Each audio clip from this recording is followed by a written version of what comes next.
What's up, guys? Comics Kid 2099. I just about less than 5 minutes ago finished reading Uncanny X-Men, The Dominant Species. This is Volume 2 in Chuck Austin's run on Uncanny X-Men from the early 2000s, and last week I reviewed Volume 1. Here I am reviewing Volume 2, and this is written by Chuck Austin, like I said, and drawn by Kia Asamiya, or Asamiya. I don't know how to say his name. This is the guy who did Batman Child of Dreams, which was a really thick Batman manga that I really enjoyed, and I don't know if it's just that I'm used to more of an American style of art in the X-Men, but I didn't really care for his art here. And it's basically the same style as what was in Child of Dreams, but I liked Child of Dreams, whereas I didn't like it here as much. And I'm not really sure if I can explain that. Maybe it's just that I went into Child of Dreams knowing that it was going to be more of a manga book, and it was going to be more stylized and feel more like something that would have come from Japan,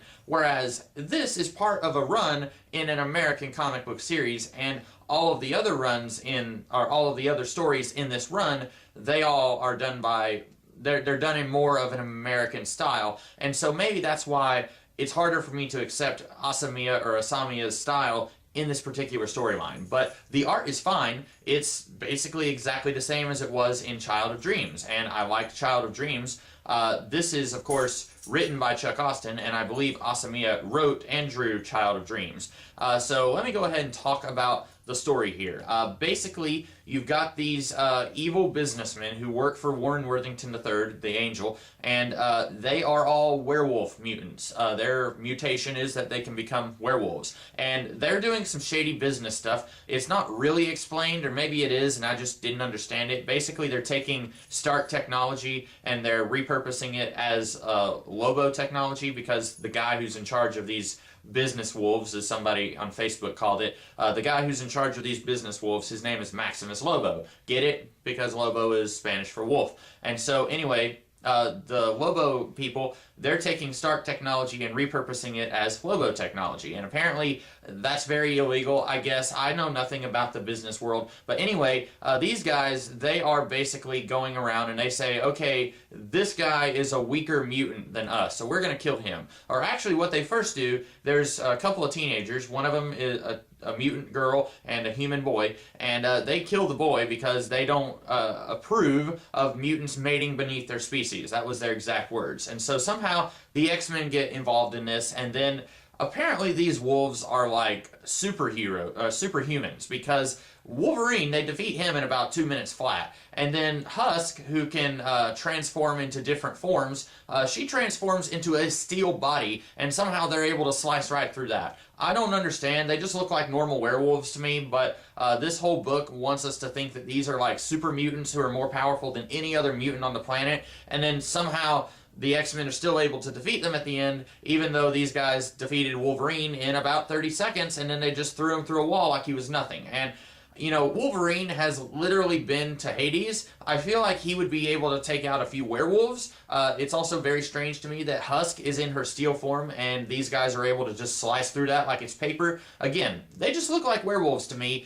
Maybe I'm missing something, though. Basically, this whole storyline is the X-Men versus these business wolves, and then you get a whole lot of the X-Men waxing philosophical about what does it mean to be part of a superior species. And to be honest, about halfway through the book, I kind of just started skipping all of that. Anytime you have a character like Husk talking about what it means to be a mutant and what it means to be part of this superior species, I just skip all that and go back to the action where the X-Men are fighting the business wolves, because I don't care at all about all of this waxing philosophical stuff that we get in this book, mostly because it's written so very, very terribly. And I mentioned in my review of Volume 1 that this run is really disparaged by everyone who's ever read it, and most everyone says that this is the worst X-Men run ever. It's very, very bad. I've said that before. I'm probably going to say that in every volume of this run that I review. And like I said in my review of Volume 1 was mostly just setup, so I didn't hate that volume as much as I hate some of the other volumes in this run. Well, here, we're finally past the setup, and it's just badly written. Every time you have what should be a normal conversation between characters, usually they're written as if they're 12-year-olds trying to act like they're adults, like they're big and tough, and I'm gonna kill you if you don't give her back, or something like that. And those conversations are just painfully awkward, and there's a lot of that here. We have weird conversations and confrontations between Annie the Nurse and Polaris for no real reason at all. We have a weird confrontation between Northstar and Iceman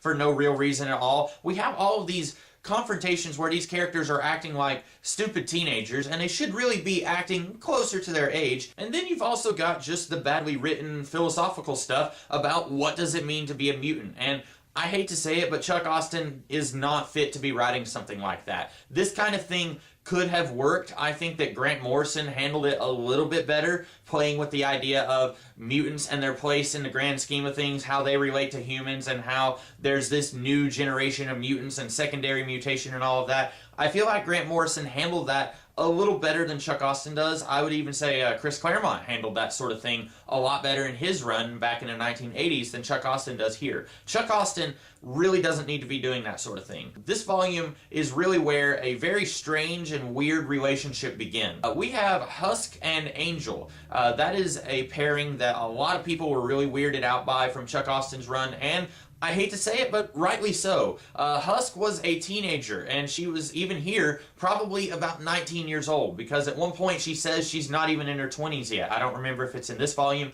or the previous volume, but she says she's not even in her 20s yet, so she's 19. And then Angel, old enough to be running his own business, so he's probably in his early 30s, because he was a teenager way back when the original X-Men were running around. It's really weird and gross. I'm just going to say that. A lot of people might say, oh no, they're both over the age of consent. Yeah, sure, it's still really weird and really gross. And this is a relationship that came completely out of nowhere. Chuck Austen, I don't think I've mentioned this before, he actually got his start writing or drawing porn comics, indie porn comics that were like sports porn or something like that. And I'm not going to, I don't even remember the name of the comic. I've heard that before. I've read that in articles. I haven't read the comics, but I don't know the name of the comics that he wrote, but it feels very fitting that he got his start there. And a lot of his run on the X-Men is basically just relationship drama. You have Annie, who has a thing for Havoc. You have Polaris, who has a thing for Havoc. You've got Iceman, who has a thing for Polaris. I don't remember if that shows up in this volume. I think, or not this volume, but this run. I think later Iceman and Polaris kind of reignite their romance in this run anyway. And then you've got all kinds of romances, Husk and Angel together, and it's all just handled really awkwardly and really poorly. And this run especially, this romance between Husk and Angel, it's going to get more airplay. I'm probably going to talk about it a lot more when I review She Lies with Angels, which I think is volume 5 of this run, but it just comes completely out of nowhere, and it's really strange and odd. I think maybe I could have been made to believe this relationship a little more if this run had been a little longer, if it had been, say, twice as long as it is now, and we could have slowly had these two begin to fall for each other. But instead, we're told that Husk just out of nowhere has a big crush on Angel, and then Angel sees her when she's taking her clothes off, or actually, she's taking her skin off, and she's naked when she's doing that, and then he has this big, huge smile on his face. It's like, okay, where did this relationship come from? Where did these feelings come from? They just kind of come out of nowhere, and Chuck Austen wants us to think that these two are going to be a good couple. And it's just handled really awkwardly, and it feels like something that was written by a dude who probably got his start writing porn comics. I know that he did some art on the Miracle Man comics in the 1980s, but I'm like 99% certain that he got his start writing sports porn in the very early 90s, I think. I don't have a whole heck of a lot more to say about this.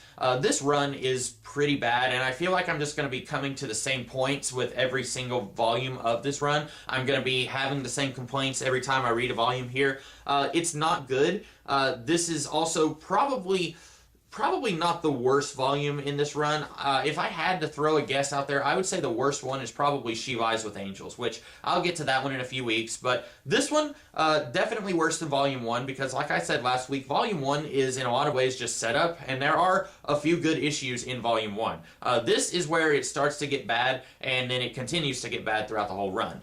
So those are my thoughts on Uncanny X-Men Dominant Species, written by Chuck Austen, drawn by Kia Asamiya. If you are a fan of Asamiya or Asamiya, let me know in the comments how I'm supposed to pronounce that. I know I'm mispronouncing it in one of those ways, but I don't know how to pronounce his name. Those are my thoughts on this volume. If you liked this video, be sure to like, share, comment, and subscribe. And if you did like this video, next week I'll be covering Volume 3 of Chuck Austen's Uncanny X-Men run, which is Holy War, if you want to go ahead and read ahead. And then I will be doing some other videos throughout the rest of this week. So until then, I'll see you guys later. Have a great rest of the day.